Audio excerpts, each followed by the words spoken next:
recently heard a couple singing teachers remark in YouTube videos that voice type is completely irrelevant in commercial styles of singing. And a few of you have asked me to talk about how to go about classifying a voice that isn't trained in or using classical technique.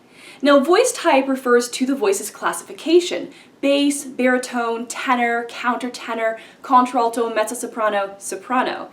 The factors that affect voice classification include the passaggi, that is the pivotal registration transition locations, vocal timbre, that is the color of the voice, vocal weight, how robust or how light a particular instrument is naturally, that has a lot to do with the singer's individual anatomy at the vocal fold level in particular. Tessitura, that is the part of the singer's range in which his or her voice is most efficiently produced, most comfortably produced. It's sort of that voice's natural habitat, so to speak. And vocal range. Vocal Fach, or classification, originates from classical schools of singing, and so most people feel as though it's most relevant to classical singers.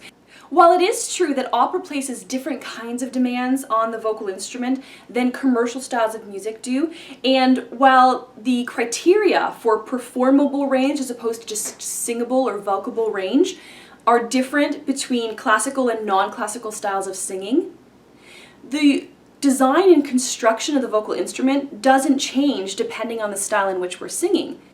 Each of us has an anatomical structure that dictates, to a large extent, where our voices will be most comfortable being used frequently and for long periods of time. If we don't respect that design and take it into consideration when we're choosing our repertoire and the keys in which we're going to be singing, we risk fatiguing and possibly injuring our instruments.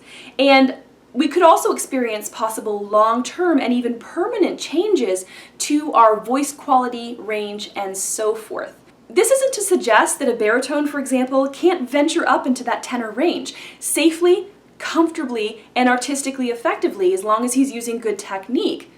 However, his instrument may possibly fatigue prematurely and experience some of those long-term changes if he is spending too much time there. He needs to do the bulk of his singing within this baritone tessitura, where it's going to help preserve the longevity and health of his vocal instrument. So he should view that tenor tessitura as sort of like a little adventure, and then he comes back home to that baritone tessitura where his voice is going to be most efficiently produced and most comfortably produced. Now, I can phonate, I wouldn't necessarily call it singing, I can phonate higher than a lot of sopranos can. But that doesn't necessarily make me a soprano. That is not necessarily where my voice should live. That's not my voice's natural habitat.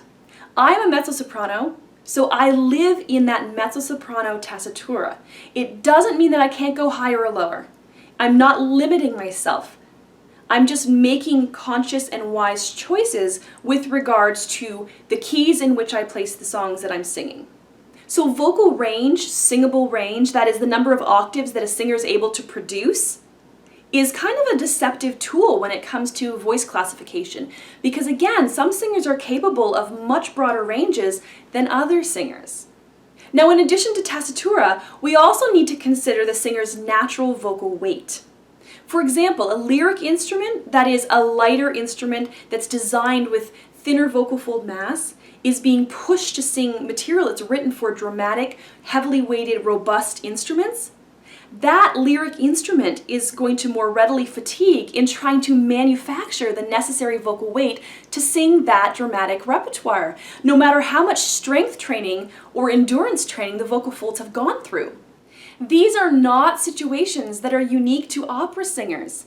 If you are a human being, as I suspect you are, then you are subject to the exact same considerations when it comes to choosing your repertoire and the tessitura in which you sing.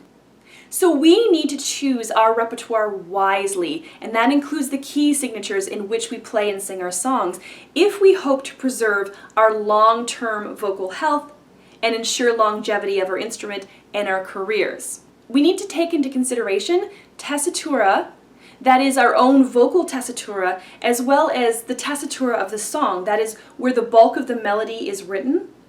And we need to take a look at range and how well a particular song fits with our unique instrument. A degree of versatility is great, But we don't want to always be trying to force our voices to be something that they're not built to be. Eventually, the vocal mechanism will experience mechanical failure.